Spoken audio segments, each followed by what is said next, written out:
नमस्कार, मैं ज्योति श्रीवास्तव। आप देख रहे हैं सी न्यूज भारत। वक्त हो चुका है बुलेटिन का। इस बुलेटिन में बात होगी रायबरेली की, जहां जिलाधिकारी ने शहीदों को दी श्रद्धांजलि। साथ ही चर्चा होगी अमरोहा की, जहां डिडौली कोतवाली परिसर में सिंगल विंडो सिस्टम और सीसीटीवी कंट्रोल रूम का हुआ उद्घाटन। और बात होगी गाजियाबाद की, जहां मोदी नगर पुलिस ने हत्या की घटना का खुलासा कर मृतक की भाभी व एक अभियुक्त को किया गिरफ्तार। इन तमाम खबरों पर होगी विस्तार से चर्चा। खबर रायबरेली से है, जहां पर जिलाधिकारी हर्षिता माथुर ने शहीद दिवस की पूर्व संध्या पर सई नदी में दीपदान व पुष्पांजलि अर्पित कर शहीदों को श्रद्धांजलि दी। 7 जनवरी सन 1925 में अंग्रेजों के शासन के अत्याचार से पीड़ित होकर हजारों किसानों ने इकट्ठा होकर सई नदी के तट पर प्रदर्शन कर रहे थे, लेकिन अंग्रेज अफसरों की फौज ने प्रदर्शन कर रहे किसानों पर गोलियां चलाकर सैकड़ों किसानों को मौत के घाट उतार दिया था। इस शहीद स्मारक को देश का दूसरा जलियांवाला बाग भी कहा जाता है। तब से 7 जनवरी को हर वर्ष यहां शहीद दिवस के रूप में मनाया जाता है और 3 दिन तक किसानों की याद में विभिन्न कार्यक्रमों का आयोजन भी किया जाता है। मैडम, आज क्या फंक्शन था और क्या मैसेज है रायबरेली के लिए? हम सभी लोग शहीद स्मारक पर आज उपस्थित हैं और ये शहीद दिवस की पूर्व संध्या पे जो दीपदान का कार्यक्रम होता है, आज उसके लिए हम लोग यहाँ इकट्ठे हुए हैं।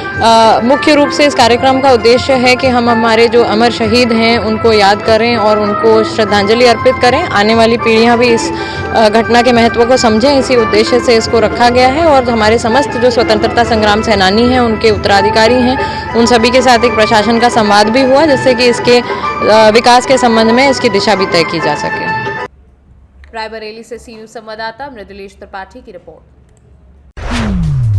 उत्तर प्रदेश के अमरोहा जनपद के पुलिस अधीक्षक कुंवर अनुपम सिंह ने आज डिडौली कोतवाली परिसर में फरियादियों की समस्याओं की जल्द निस्तारण हेतु सिंगल विंडो सिस्टम और सीसीटीवी कंट्रोल रूम का उद्घाटन किया। उन्होंने कहा कि सिंगल विंडो सिस्टम के माध्यम से फरियादियों की समस्या का जल्द निस्तारण होगा। इसके लिए यहां पर एक महिला पुलिसकर्मी और एक पुरुष पुलिसकर्मी को बैठाया जाएगा और जनता की समस्याओं को सुनकर त्वरित निस्तारण का प्रयास किया जाएगा। इसके अलावा उन्होंने कहा कि क्षेत्र में होने वाली वारदातों पर लगाम लगाने के साथ साथ नेशनल हाईवे पर होने वाली दुर्घटनाओं पर पैनी नजर रखने के लिए सीसीटीवी कंट्रोल रूम का भी उद्घाटन किया गया और इसके माध्यम से बहुत ज्यादा लाभ आम जनमानस को और पुलिस की कार्यप्रणाली को मिलेगा। थाना डिडौली पे आज रिसेप्शन व्यवस्था का उद्घाटन हुआ है।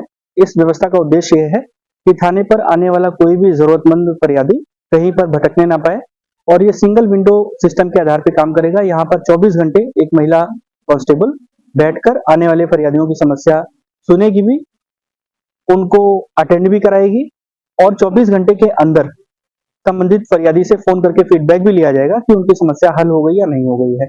इसके लिए महिला पुलिसकर्मियों को विशेष प्रशिक्षण भी दिया गया हुआ है और सभी लोगों को ब्रीफ किया गया हुआ है। ये व्यवस्था आम जनता के लिए काफी लाभकारी होने वाली है और आज इसी व्यवस्था का उद्घाटन था। तो सीसीटीवी कंट्रोल रूम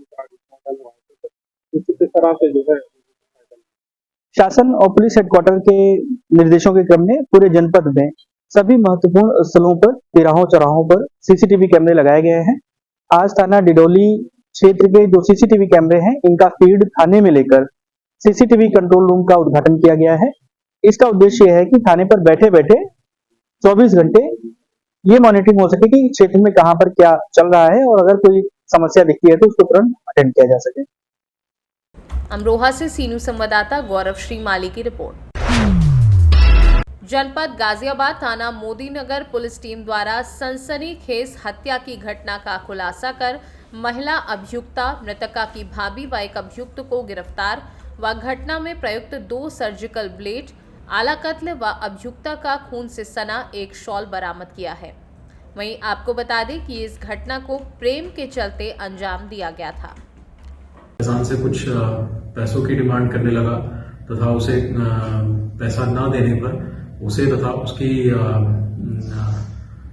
भाभी दीपा के जो संबंध हैं उसको सभी के सामने उजागर करने की धमकी भी दी उसने। इसके पश्चात दीपा तथा फैजान ने मिल करके पवन की हत्या की योजना बनाई और 4 जनवरी 2024 की देर रात्रि में करीब 2 बजे के आसपास इन्होंने ये घटना कारित करी, जिसमें दीपा ने पवन को इनके छत के ऊपर बने एक छोटे से कमरे में सबसे पहले उसे जाने के लिए बोला और उसके पश्चात एक सर्जिकल ब्लेड से दीपा ने सबसे पहले उसके ऊपर प्रहार किया, उसके गले पर, तथा इसके बाद फैजान ने भी उसके गले पर सर्जिकल ब्लेड से प्रहार किया, जिससे कि इस युवक की मृत्यु हो गई। घटना का सफल अनावरण करते हुए दोनों अभियुक्तों को गिरफ्तार भी कर लिया गया है तथा घटना में प्रयुक्त आला कत्ल को बरामद कर लिया गया है। अन्य सभी साक्ष्यों की गहनता से जानकारी करके उनको एकत्र किया जा रहा है तथा जो भी अग्रिम विधिक कार्रवाई है वो की जा रही है। गाजियाबाद से सी न्यूज संवाददाता अखिल चौहान की रिपोर्ट। जौनपुर स्थानीय विकासखंड मुफ्तीगंज के इटैली गांव में स्वर्गीय राजनारायण यादव कोचिंग सेंटर के सौजन्य से कंबल वितरण समारोह का आयोजन मुख्य अतिथि पूर्व एमएलसी पूर्व जिला पंचायत सदस्य प्रभाती पाल ने गांव की बुजुर्ग महिलाओं को कंबल देकर सभी को मान सम्मान बढ़ाया। विशिष्ट अतिथि पूर्व ब्लॉक प्रमुख विनय सिंह ने कहा कि स्वर्गीय राजनारायण कोचिंग सेंटर ग्राम प्रधान प्रतिनिधि मनोज कुमार यादव द्वारा जो निःशुल्क शिक्षा के माध्यम से बच्चे एवं बच्चियों को, छात्राओं को, बुजुर्ग महिलाओं को जो सम्मान मिलता है वह काबिले तारीफ है। जौनपुर से सी न्यूज संवाददाता इकरार अहमद की रिपोर्ट। प्रयागराज मेजा थाना क्षेत्र के उरुवा ब्लॉक के अंतर्गत ग्राम सभा ऊचडी बाजार में प्रधान लक्ष्मीना देवी प्रधानपति मुन्ना ने अपने आवास पर ठंड को देखते हुए गरीब व असहाय लोगों को कंबल का वितरण किया। कंबल पाकर लोगों में खुशी का माहौल रहा और प्रधानपति मुन्ना ने लोगों से कहा कि अपने ग्राम विकास के लिए हम हमेशा तत्पर रहे हैं। प्रयागराज से सी न्यूज संवाददाता बुद्धसेन वर्मा की रिपोर्ट। फिलहाल इस बुलेटिन में बस इतना ही। देश दुनिया की बाकी खबरों को जानने के लिए आप देखते रहिए सी न्यूज भारत।